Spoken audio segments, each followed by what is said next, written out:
So, in continuing our discussion, I would like to share some proposal that if I have to wear a mask, then I am not defeated, because I identify that winning or being defeated, both are the ideas, and with inquiry we can dissolve these ideas.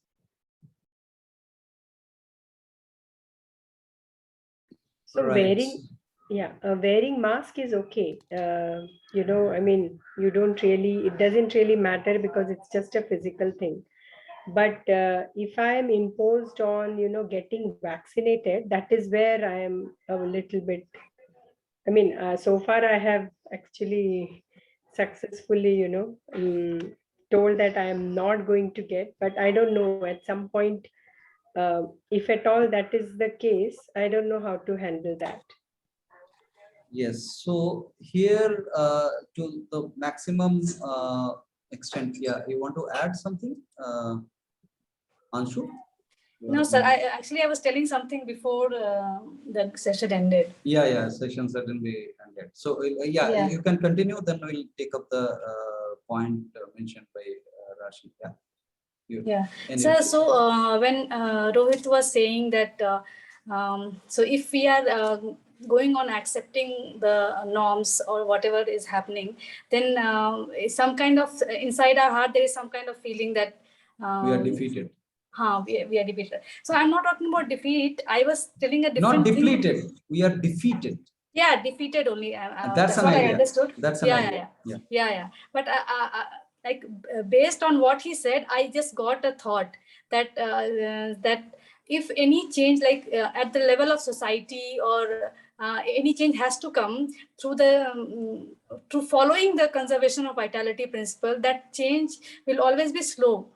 So I don't mean revolution. Change. Yeah, I'm not telling it's a revolution, because revolution itself is suppression and stimulation. A lot of things are there. But I'm telling a true change that has to, if people have to understand that this is a belief, this is a myth, and they have to understand this conservation of vitality itself and become inquiring minds, that itself is a very slow change. So that is what I was trying to bring in, because we are making the change at individual level. That change will definitely take time, because the people are in a habit of stimulation and suppression largely. Right. So unless they are coming out of it, the change cannot happen. But the urgency of change that we are talking about is the internal change, internal urge to change from the suffering to the end of suffering. Right. Yeah. Rashi. Yeah, also I wanted to add on this point, what Anshu brought up, that you know, expecting the society to change is also enervating, right? I mean, it's an idea. It's an idea. It's an idea, and we should not be bothered about that, or you know, no, bothering about it, should or should not will be individual choice. But bothering about it is a depletion of energy for the individual. Yeah. So on the vaccination aspect, you know, it's definitely far more impactful on the vitality level comparing to the physical change of the mask. Putting a mask. That's a physical mechanical aspect. So when there is an intervention in the physiology, it's a far more depletion. But despite that, the organisms do have tremendous capability to bounce back. Whatever the imposition inputs are there, if we follow the voice of the organism, the body will throw up that toxin.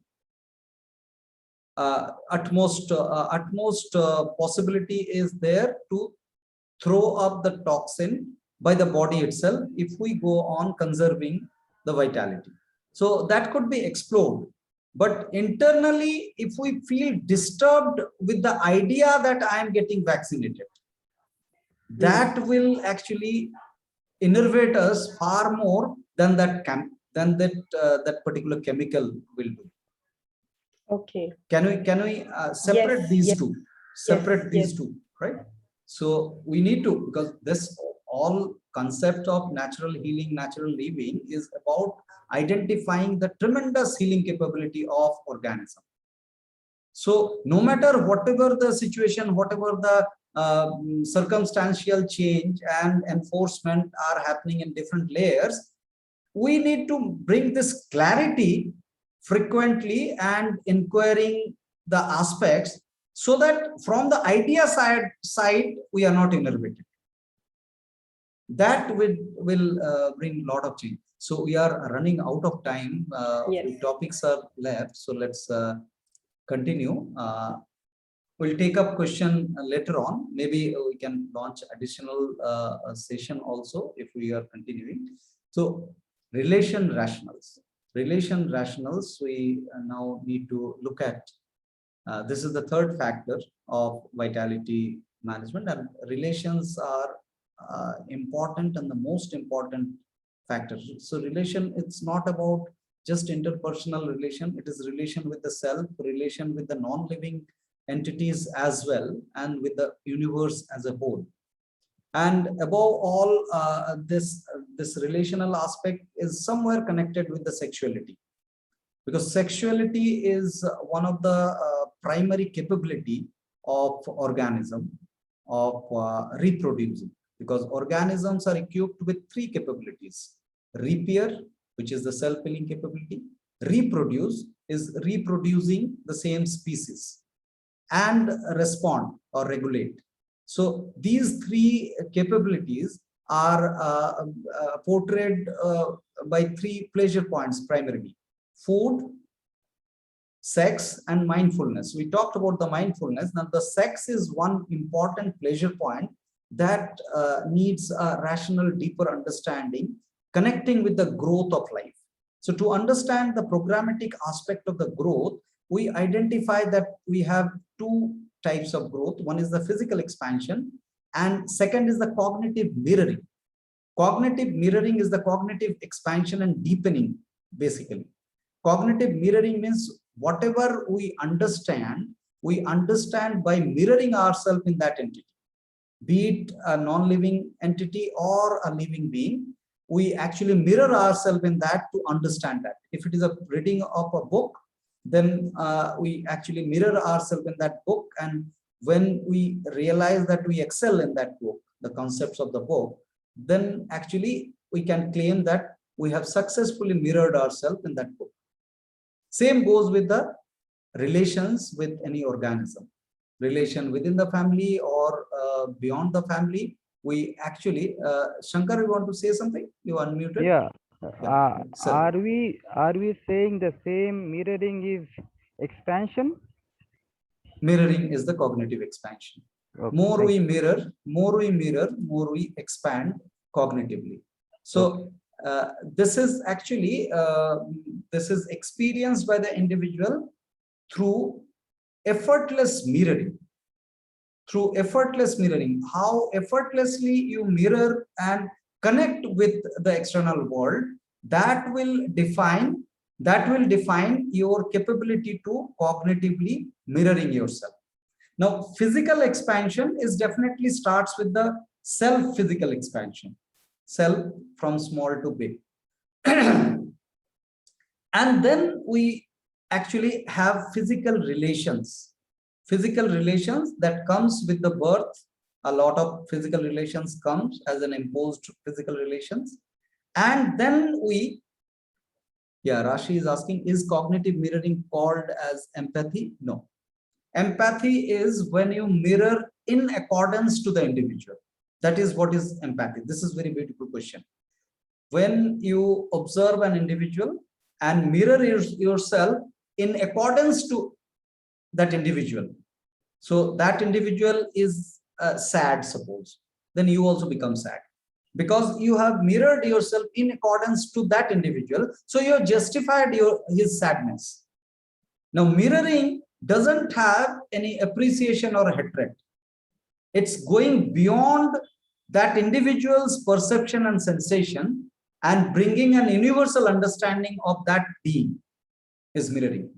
Does that clarify, Rashi? Yes. Right. What is the basis of mirroring? Basis of mirroring is the cognitive expansion. We are equipped to continue our growth, When the physical growth stops, then also some growth has to happen proactively, which is the cognitive growth.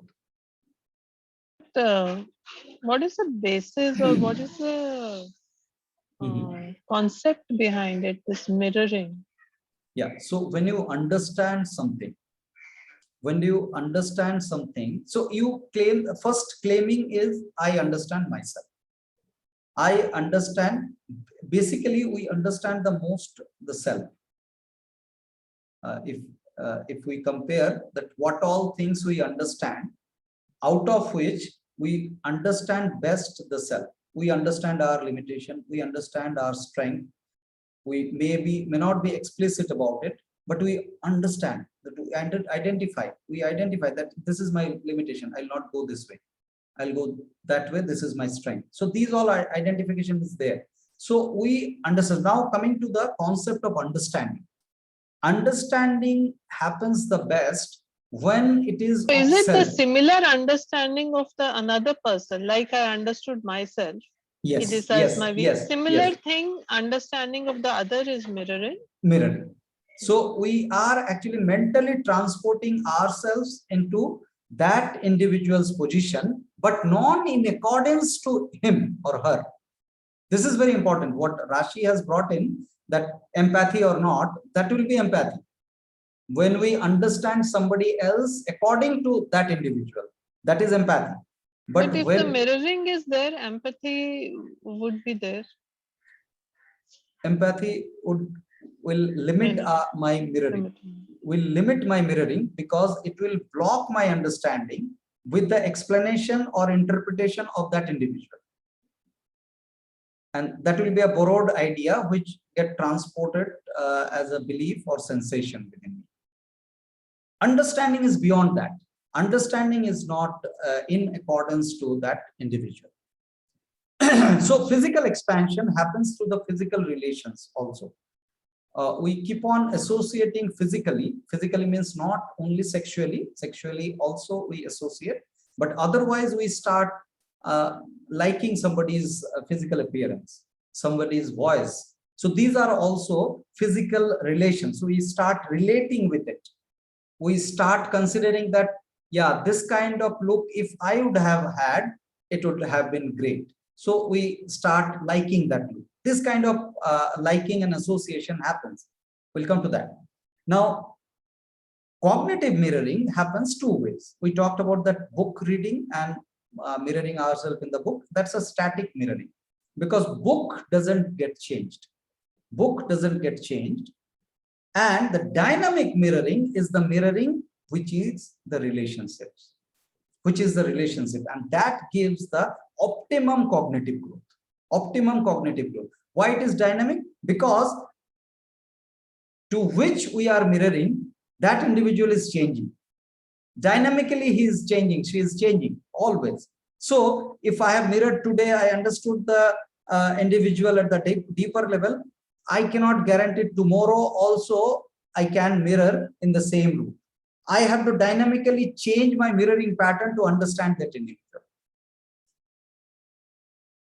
Yes, static is non-living mirroring and dynamic is living being mirroring, when we mirror into the living being.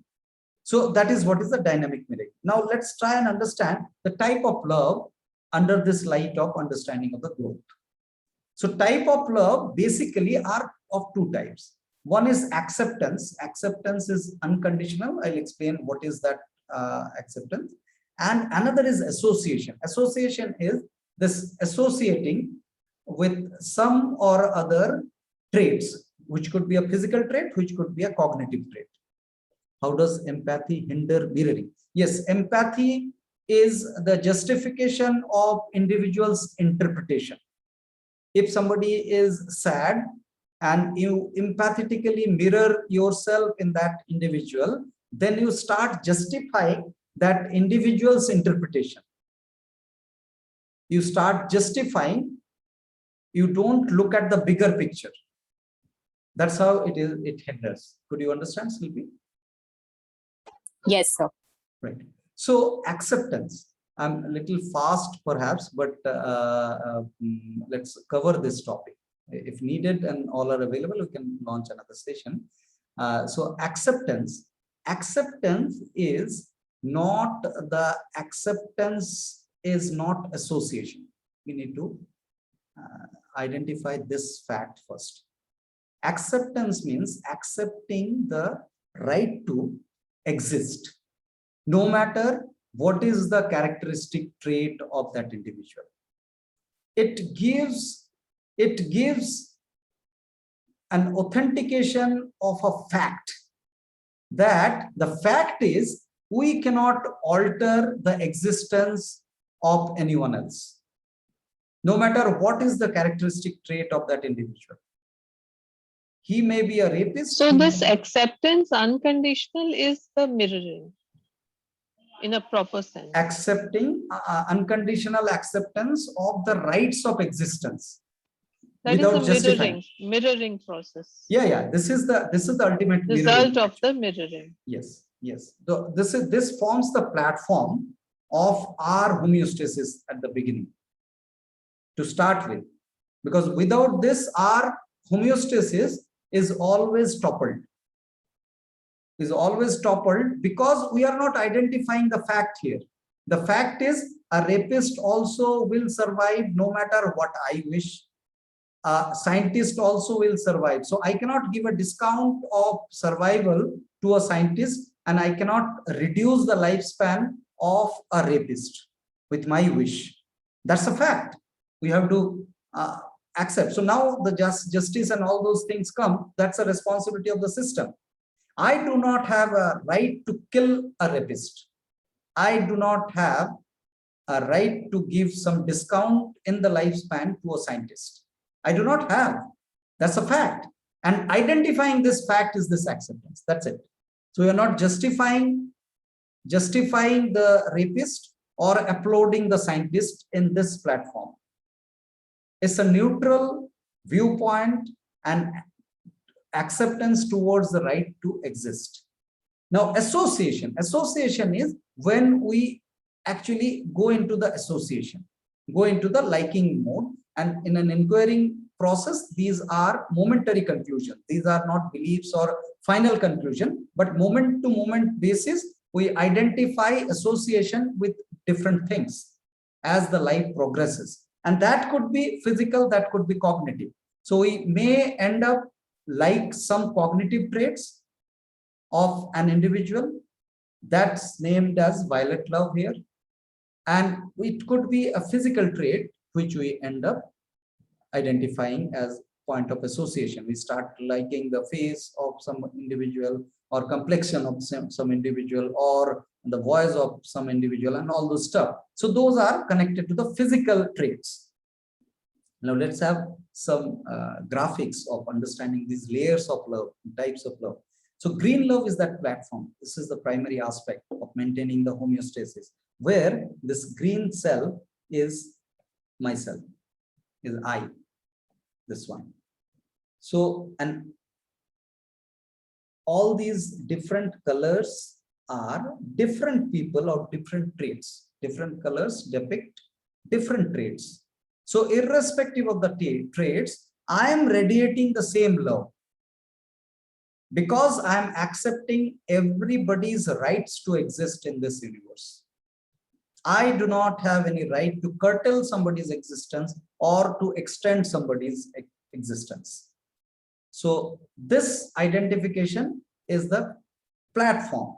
So let's read it out. The self is this particular being, and all other colored individuals depict different characteristic traits of different people or of the same people. The same people also do have different kind of traits. So irrespective of the traits of the individual, I am not disturbed. I am saying I am not disturbed with your existence. So green love is the neutral perception towards all to accept the equal rights to exist. This is not justification, not appreciation. Not appreciation, not hatred. Yeah. So violet love. Violet love, in this violet love, this violet individual, this one is I, and this rectangular box is an individual. who is having different traits. And out of the different traits, these two traits are identifiable. I associate with it. I start liking it. Somebody sings well, somebody acts well, somebody speaks well. So these kind of cognitive traits I started identifying to be associatable. So this is what is the violet love. And this is a very volatile, an individual if singing the same song every day, he'll stop loving that individual. He has to bring newer performances to sustain this particular violet love. And we also need to actually observe deeply to identify likable traits. So both ways it works. So now inside the rectangle, different colors show different traits of the same person. The traits in violet color are specific relatable traits of the self, obtaining violet love from the self.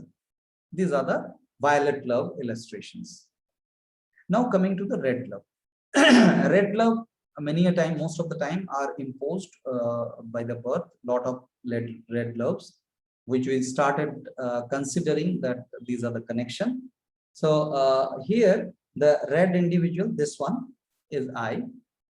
When I'm born out of P1 and P2, P1 and P2 are parents, and CP1 is, so with birth, I come with few relations, uncle, auntie, both the sides, and few siblings. Then I conjugate with CP1, my conjugal partner, with whom I am continuing my conjugation. Conjugation, and for understanding basis and statistics basis, let's consider that CP1 is of different gender. And since it is a different gender, and copulation will procreate another, all possibilities of procreations are there, and C becomes the child. C becomes of the child in this progression. Now the C again comes with red connections like I came with. I came with similar kind of, so she also comes with connection from both the ends, both the parents, me and my first partner, CP1. Now in between there is a CP2 who is also a conjugate partner, but I'm not continuing. It's just a physical relation with CP2 that I built up, and I'm not continuing with it. So I'm not continuing means I'm compromising my growth. I cannot continue further with my cognitive growth, because every relation means it's a cognitive growth finally. Cognitive growth finally, because for example, the child is a relationship which is a red relationship primarily because it's a part of my body which is growing separately from my body. So see the aspect here. So far I have seen my hands to grow, which is connected with my body. So I relish that growth. Now I see my child is growing, who is part of my body, but being disconnected from the body. So I do not have any other choice but to cognitively mirror myself in my child to experience his or her all steps of growth. So this is a school of cognitive mirroring. The child or the partnership, conjugal partnership also comes with this kind of mirroring process. Unless I mirror, I cannot continue the relationship. The mirroring is the basis of relationship. So here we experience the continuation in the path of CP1 and then C. This actually leads to an expansion of self continually. And with the CP2, it's a one-time affairs, and it doesn't contribute to the continuing cognitive growth. Now, so reality of love. Yeah. Sorry. Yeah. Just going back to the slide. Yeah. So will the association with CP2 while you are already with CP1 be enervating? Yes, because of non-continuation. Because of the non-continuation primarily, then again another proposal may come that can I go with another procreation in that layer. Now the procreation is not just giving birth. Procreation is the continued relationship with the child, and continued relationship can be justified with a single parent far more deeply than distributing it with another parent. Can we identify this? This is a little deeper, but we can, Even if you don't decide to procreate with CP2, if it is still continuing while you are procreating and continuing your C and all that, will that continuously enervate you? Yeah, so that actually brings this understanding of your own vitality and distribution of the vitality. You are a single person who has got a limited vitality. Now you are doing this, and if the societal and all those aspects are there, because we do come with the default possessiveness because of this CP1 relation. In the CP1 relation, which needs your attention and your vitality on an ongoing basis. Now your vitality, when it is distributed in other channel, then this way you need to bring some vitality from CP1 layer to CP2. Are you able to identify this? Yes. This is definitely a distribution, and we can term this as a depletion, but case to case basis, it could be explored. Let's not bring any rigid conclusion of this. Okay. Yeah. So reality of love, the green love sets the platform for maintaining homeostasis for the self. This is absolutely personal interest of the green love.